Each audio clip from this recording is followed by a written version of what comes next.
Alors, bonjour les amis, soyez les bienvenus sur les petits astuces de pro. Aujourd'hui, nous allons entrer dans la partie la plus intéressante de notre cours et nous allons voir en bref comment formuler une provence. Comment est-ce que la formulation d'une provence se fait? C'est ce que nous allons voir aujourd'hui. Je voudrais tout simplement vous rappeler que les documents sur la nutrition animale sont déjà disponibles et que vous pouvez tout simplement acheter ce document en cliquant sur le lien WhatsApp dans le titre ou bien en description pour pouvoir nous contacter directement. Et le document est disponible en format papier comme en format numérique. Donc vous pouvez commander même si vous n'êtes pas au... Nous allons parler à présent du vif de notre sujet, du vif de notre cours, c'est-à-dire comment formuler une provence. Donc,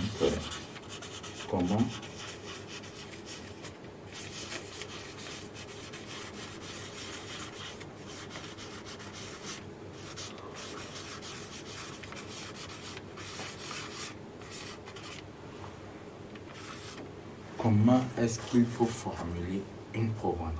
Eh bien, d'abord, nous allons nous dire pourquoi formuler une provence. Il faut formuler une provence tout simplement parce que la nutrition, sinon l'alimentation, c'est près de 70% des charges d'un budget, sinon d'un projet d'élevage. 70% des charges d'un projet d'élevage sont consacrées à l'alimentation. 70%. Ça veut dire que lorsque votre projet coûte 1 million en tout, 700 000 francs de ces 1 million-là vont directement dans l'alimentation. Nourrir, dans manger seulement 700 000 francs. C'est énorme. C'est énorme.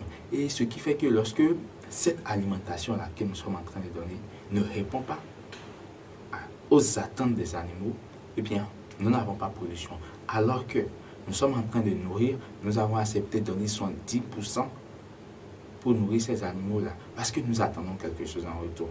Mais si ces animaux ne nous donnent pas ce que nous attendons en retour, eh bien, notre projet, c'est à pète. Nous allons faire pète parce qu'il n'y a pas de rentabilité. La meilleure manière pour que nous ayons rentabilité, c'est bien sûr nous assurer d'avoir de bons sujets, mais essentiellement nous assurer de leur donner une alimentation de qualité. Une alimentation de qualité. Lorsque nous parlons d'alimentation de qualité, ça doit respecter deux aspects. Donc nous allons aborder d'abord le pourquoi. Donc nous allons voir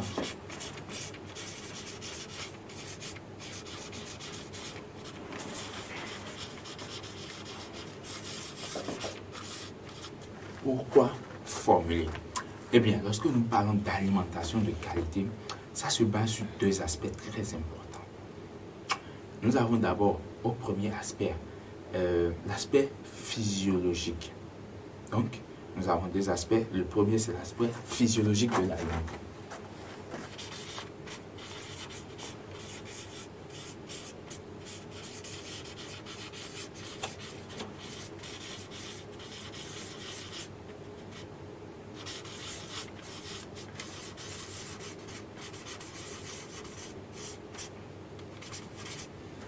L'aspect physiologique de l'aliment. Lorsque nous parlons de l'aspect physiologique de l'aliment, eh bien, on voudrait dire tout simplement que la formulation de provence que nous avons faite pour nourrir les animaux doit répondre à cet aspect-là. Sinon, nous n'avons pas encore formulé une provence de qualité. C'est-à-dire quoi? Comment faire le rapport pour savoir si l'aspect physiologique de notre alimentation est bon? Eh bien,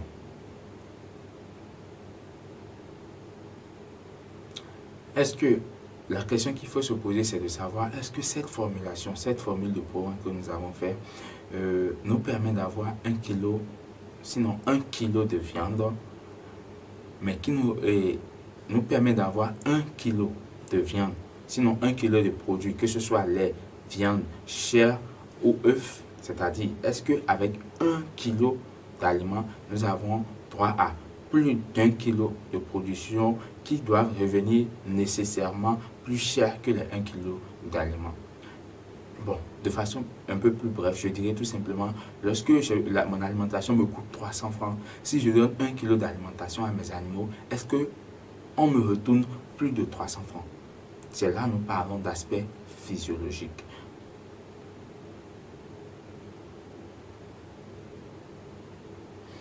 Donc, cet aspect physiologique-là, en réalité, voudrait alors s'appuyer beaucoup plus sur les éléments nutritifs. Parce que lorsque nous nous demandons, est-ce qu'avec 1 kilo d'aliments, on a un résultat qui dépasse la valeur de notre 1 kilo d'aliments, eh bien, il faut baser ça sur la physiologie, ce qui veut dire encore les éléments nutritifs, c'est-à-dire la qualité nutritionnelle de l'aliment. Donc, il faut que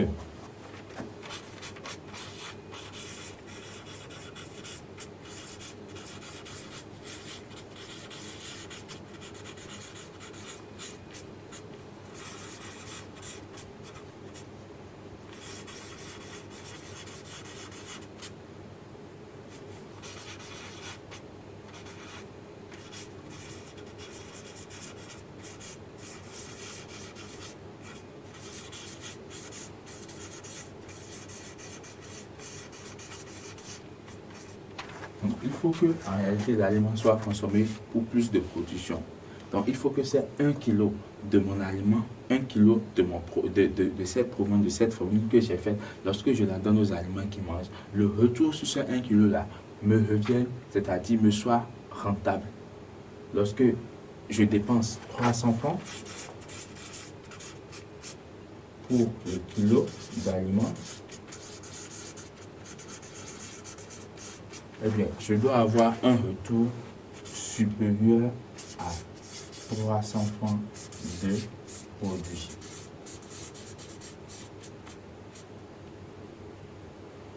Ok, et bien ça.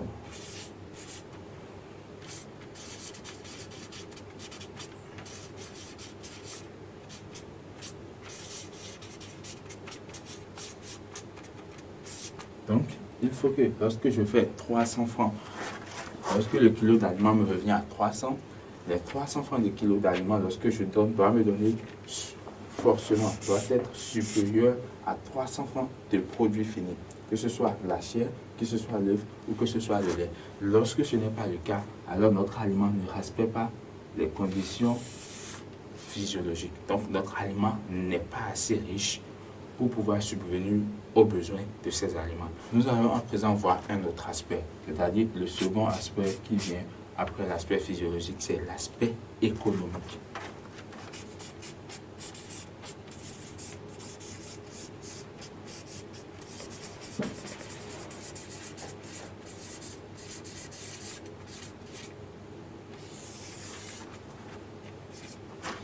Donc, ce sont ces deux aspects. Même s'il faut noter que déjà ici, nous avons un petit aperçu de l'aspect économique, il est important de notifier que nous avons l'aspect physiologique, mais nous avons aussi l'aspect économique. Ces deux aspects sont importants.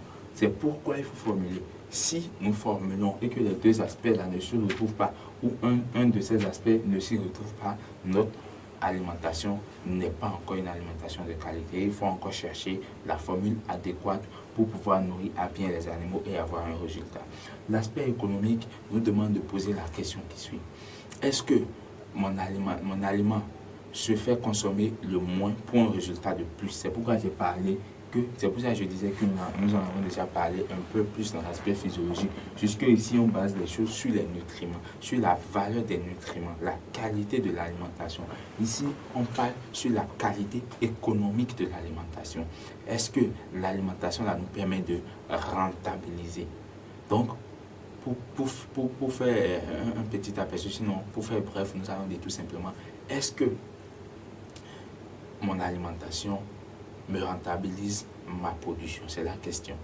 C'est pour ça qu'on parle d'aspect économique. Il ne faut pas faire une provenance qui vous coûte 350 francs et faire une production et après faire des pertes.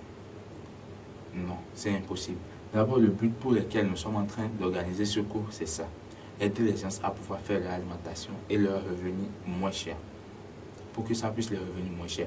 Donc, le conseil, sinon, la solution la plus adéquate ici, ce serait de valoriser beaucoup plus les sous-produits. Cela nécessite un peu de technologie, sinon un peu de connaissances par rapport à la valeur nutritive de ces matières premières, c'est clair. Mais je pense que si vous vous renseignez auprès des institutions qui travaillent dans ce domaine dans votre zone, vous aurez les informations fiables par rapport à la qualité nutritionnelle de ces aliments-là. Ce n'est pas compliqué, ils sont là pour nous aider. Pour ceux qui sont au Bénin, renseignez-vous chez ITA, chez l'INRAP, c'est des institutions qui peuvent vous donner beaucoup plus d'informations sur la qualité nutritionnelle des aliments, sinon des différents produits qui sont produits sur le territoire béninois. Donc, il y a l'aspect économique. Produit plus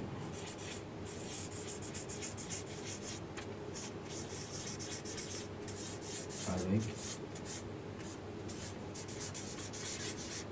moins. Donc, c'est la formule magique. Produit plus avec moins. C'est-à-dire produit beaucoup plus d'aliments, produit beaucoup plus de production d'œufs, de viande, de chair, etc., mais avec moins de ressources. Donc, que la production nous revienne moins chère. Cela nous permet en réalité de devenir compétitifs, de jouir pleinement de ce que nous sommes en train de faire. Donc, pour ceux qui, par exemple, qui font pas que l'élevage et qui ont d'autres choses comme l'agriculture autour, ce serait une bonne idée de commencer à réfléchir à comment valoriser ces choses-là au mieux pour faire entrer dans l'alimentation. Voilà. Donc, pour ceux qui, par exemple, ont des poudres de gluten de maïs, il faut juste sécher, ça, de vous assurer que vous avez bien séché, vous incorporez dans votre programme. Il n'y a pas de souci. Cela permet à ce que vous ayez une bonne productivité. Donc voilà, en quelque sorte, ce que nous pouvons dire par rapport à pourquoi est-ce qu'il faut formuler un programme soi-même. C'est pour ces deux choses-là. Être sûr que l'aspect physiologique de l'aliment, c'est bon, et être sûr ensuite que l'aspect économique de ces aliments, c'est bon. Voilà l'objectif réel dans lequel nous sommes